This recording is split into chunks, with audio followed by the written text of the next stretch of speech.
ওই নবীজি সাল্লাল্লাহু আলাইহি সাল্লামের শানে কথা বলতে গেলে জবান হেফাজত করে কথা বলতে হবে। এই জবানের মধ্যে নবীজির নাম বড় ইজ্জতের সাথে উচ্চারণ করতে হবে। জোরে বলেন ঠিক কিনা? বাংলাদেশের এক বক্তা বহুত আলোচিত এবং সমালোচিত। আমি তার ব্যাপারে বিগত বছরগুলোতে জবানকে নীরব রেখেছি যে কার কত বলবো।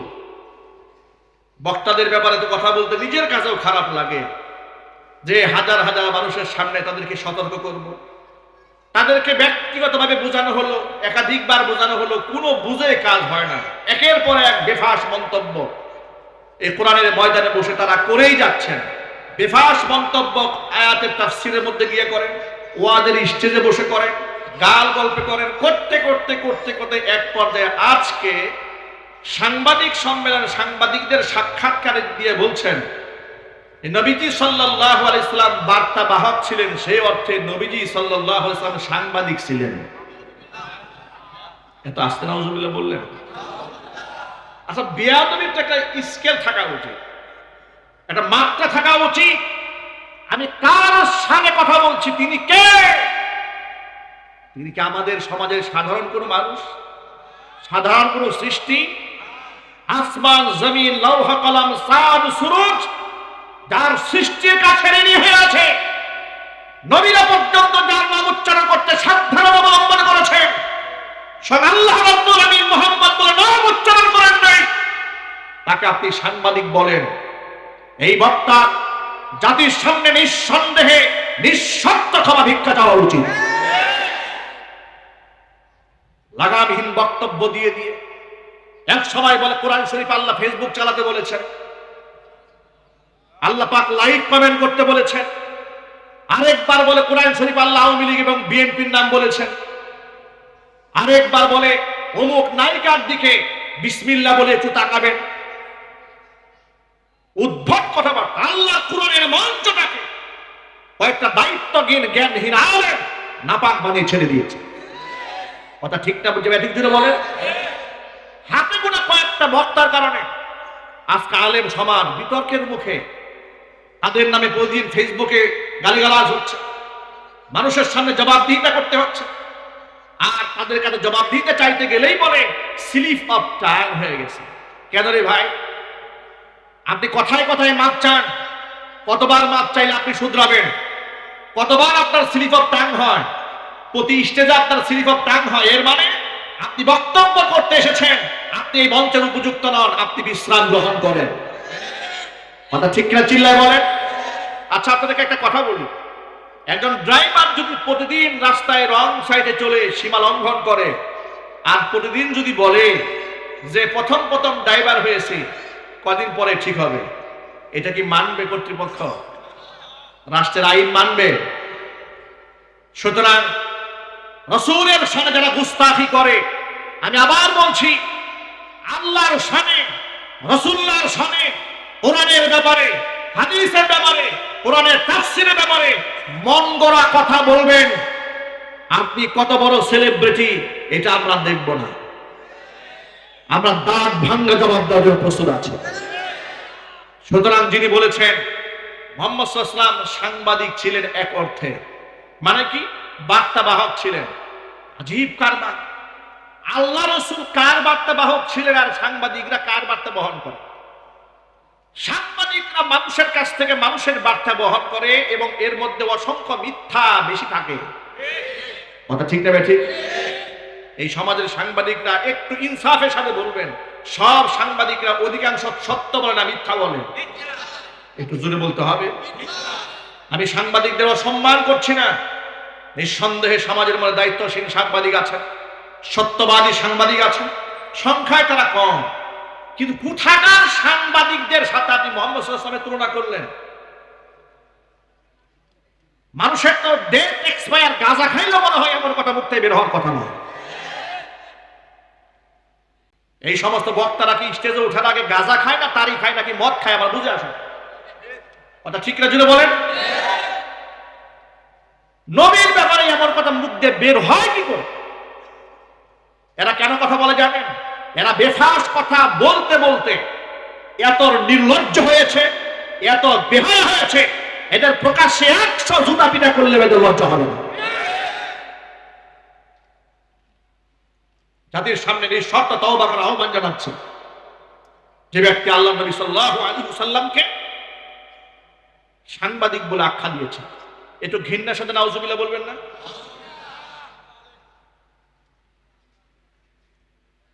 আল্লাহর নবী সাল্লাল্লাহু আলাইহি ওয়াসাল্লাম সম্পর্কে, আল্লাহ রাসূল সাল্লাল্লাহু আলাইহি ওয়াসাল্লাম সম্পর্কে স্বয়ং আল্লাহ কি বলেন শোনেন, যে আমার নবী কেমন বার্তাবাহক ছিলেন শোনো, আমার নবী কেমন বার্তাবাহক। আল্লাহ পাক তার রাসূলকে এভাবে তৈরি করেছিলেন যার তার শান, তার মান, তার মর্যাদা, তার ইজ্জত, তার আবরু এত আকাশচুম্বী বানিয়ে দিয়েছিলেন, তিনি যখন হাঁটতেন আকাশের এই মেঘমালা তাকে ছায়া দিত।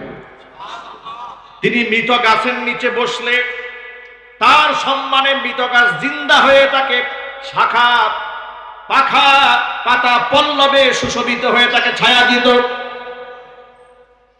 এত বেশি সম্মান আল্লাহ পাক তার নবীজিকে দান করেছিলেন। ওই নবীজি সাল্লাল্লাহু আলাইহি সাল্লামের শানে কথা বলতে গেলে জবান হেফাজত করে কথা বলতে হবে। এই জবানের মধ্যে নবীজির নাম বড় ইজ্জতের সাথে উচ্চারণ করতে হবে। জোরে বলেন ঠিক কিনা? বাংলাদেশের এক বক্তা বহুত আলোচিত এবং সমালোচিত। আমি তার ব্যাপারে বিগত বছরগুলোতে জবানকে নীরব রেখেছি যে কার কত বলবো। বক্তাদের ব্যাপারে তো কথা বলতে নিজের কাছেও খারাপ লাগে, যে হাজার হাজার মানুষের সামনে তাদেরকে সতর্ক করব, তাদেরকে ব্যক্তিগতভাবে বোঝানো হলো, একাধিকবার বোঝানো হলো, কোনো বুঝে কাজ হয় না। একের পর এক বেফাস মন্তব্য এই কোরআনের ময়দানে বসে তারা করেই যাচ্ছেন। বেফাস মন্তব্য আয়াতের তাফসীরের মধ্যে গিয়ে করেন, ওয়াজের স্টেজে বসে করেন, গাল গল্পে করেন, করতে করতে করতে করতে এক পর্যায়ে আজকে সাংবাদিক সম্মেলন সাংবাদিকদের সাক্ষাৎকার দিয়ে বলছেন নবীজি সাল্লাল্লাহু আলাইহি সাল্লাম বার্তাবাহক ছিলেন, সেই অর্থে নবীজি সাল্লাল্লাহু আলাইহি সাল্লাম সাংবাদিক ছিলেন। এত আস্তে নাউজুবিল্লাহ বললেন। আচ্ছা, বেয়াদবির একটা স্কেল থাকা উচিত, একটা মাত্রা থাকা উচিত। আমি কার সামনে কথা বলছি, তিনি কে? তিনি কি আমাদের সমাজের সাধারণ কোনো মানুষ, সাধারণ কোনো সৃষ্টি? আসমান জমিন লৌহ কলম চাঁদ সূরজ যার সৃষ্টির কাছে ঋণী হয়ে আছে, নবীরা পর্যন্ত যার নাম উচ্চারণ করতে সাবধানতা অবলম্বন করেছেন, স্বয়ং আল্লাহ রাব্বুল আলামিন মুহাম্মদ বলে নাম উচ্চারণ করেন নাই, তাকে আপনি সাংবাদিক বলেন? এই বক্তা জাতির সামনে নিঃসন্দেহে নিঃশর্ত ক্ষমা ভিক্ষা চাওয়া উচিত। লাগামহীন বক্তব্য দিয়ে দিয়ে এক সময় বলে কোরআন শরীফ আল্লাহ ফেসবুক চালাতে বলেছেন, আল্লাহ পাক লাইক কমেন্ট করতে বলেছেন, আরেকবার বলে কোরআন শরীফ আল্লাহ আওয়ামী লীগ এবং বিএনপির নাম বলেছেন, আরেকবার বলে অমুক নায়িকার দিকে বিসমিল্লাহ বলে একটু তাকাবেন।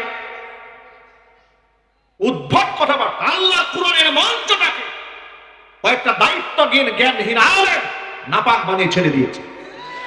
কথা ঠিক না বুঝে ব্যাঠিক জুড়ে বলেন?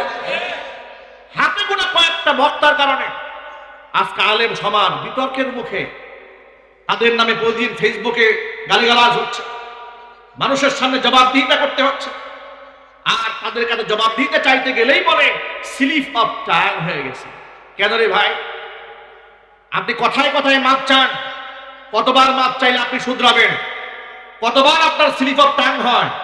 প্রতি স্টেজে আপনার স্লিপ অফ টাং হয়। এর মানে আপনি বক্তব্য করতে এসেছেন, আপনি এই মঞ্চের উপযুক্ত নন, আপনি বিশ্রাম গ্রহণ করেন।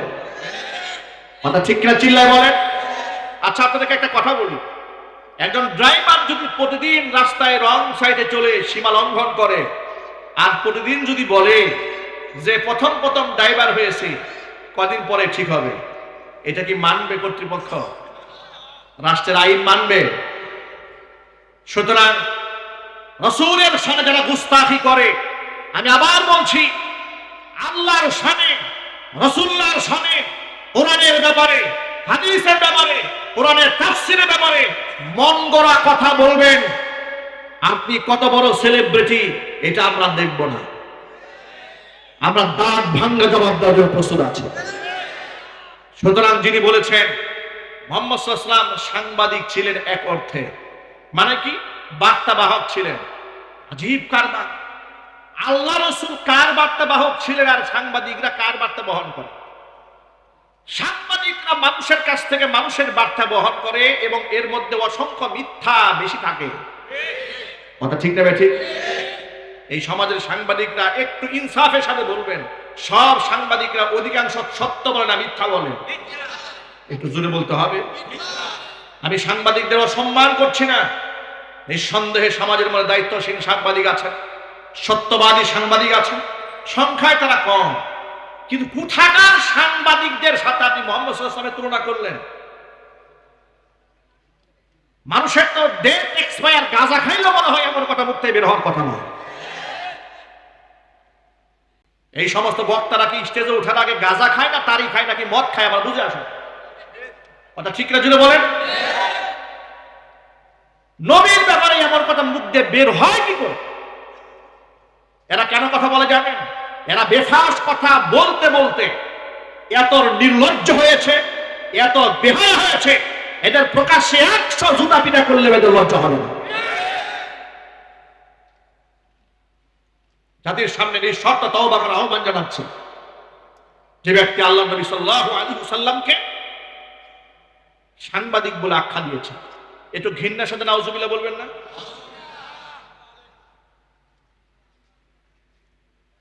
আল্লাহর নবী সাল্লাল্লাহু আলাইহি ওয়াসাল্লাম সম্পর্কে, আল্লাহর রাসূল সাল্লাল্লাহু আলাইহি ওয়াসাল্লাম সম্পর্কে স্বয়ং আল্লাহ কি বলেন শুনেন। যে আমার নবী কেমন বার্তাবাহক ছিলেন শোনো। আমার নবী কেমন বার্তাবাহক। ওয়ামা ইয়ানতিকু আনিল হাওয়া ইন হুয়া ইল্লা ওয়াহিয়ুন ইউহা। আমার নবী নিজের পক্ষ থেকে কোনো কথাই বলেন না। কথা যা বলেন আমার পক্ষ থেকে ওহীর মাধ্যমে যা জানাই দেই সেটাই জাতির সামনে জুড়ে পৌঁছায় দেন। জোরে জোরে বলেন সুবহানাল্লাহ। সেই রাসূলের সাথে এই সমাজের সাংবাদিকদের তুলনা হয়? নাউজুবিল্লাহ পড়েন, আরো চিৎকার দিয়ে এখন নাউজুবিল্লাহ। আল্লাহ এই সমস্ত দায়িত্ব জ্ঞানহীন বক্তাদেরকে হেদায়েত দান করুন এবং তাদের জবানের অনিষ্টতা থেকে, ফিতনা থেকে, ফাসাদ থেকে মুসলিম উম্মাহকে হেফাজত করুন। আমার প্রিয় ভাইরা, আল্লাহ নবী সাল্লাল্লাহু আলাইহি ওয়াসাল্লাম আল্লাহর পক্ষ থেকে সিদ্ধান্তের অপেক্ষায় কিভাবে থাকতেন লক্ষ্য করেন। একবার এক ইহুদি দৌড়ায় এসেছে রাসূলের কাছে, এসে বলল, মুহাম্মদ আপনার কাছে একটা বিচার নিয়ে এলাম। নবীজি জিজ্ঞেস করলেন, কার নামে বিচার নিয়ে এলেন? ইহুদি বলে, আপনার সাহাবী আবু বকর সিদ্দিকের নামে বিচার নিয়ে এসেছি।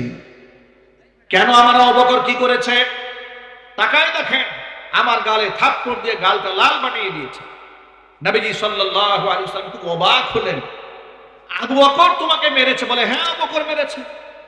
আবু বকর তো মারামারি করার লোক না, ঠান্ডা মাথার লোক, ধৈর্যশীল মানুষ। তিনি তো মারতে পারেন না, কাটতে পারেন না। এ কথা বলতে না বলতেই আবু বকর সিদ্দিক রাদিয়াল্লাহু তাআলা আনহু তার সামনে এসে হাজির।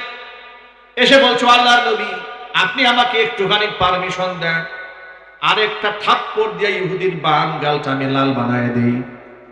নবীজি সাল্লাল্লাহু আলাইহি ওয়াসাল্লাম অবাক বিস্ময়ে জিজ্ঞেস করলেন, আবু বকর আপনি তাকে মারেন কেন, মেরেছেন কেন? আপনি তো কারো গায়ে হাত তুলেন না। আবু বকর বললেন, নবীজি রাস্তা দিয়ে হেঁটে যাচ্ছিলাম, তাওরাত কিতাবের তালিম দিচ্ছিল, আমি তাকে বলেছিলাম, ওয়াইহাক ওয়াইলাক, তোমার জন্য ধ্বংস। তুমি একজন ইহুদি আলেম হয়ে মুহাম্মদ সাল্লাল্লাহু আলাইহি ওয়াসাল্লামের প্রতি ঈমান না এনে ইহুদিদেরকে সেই ভ্রান্ত কিতাবের দাওয়াত দাও।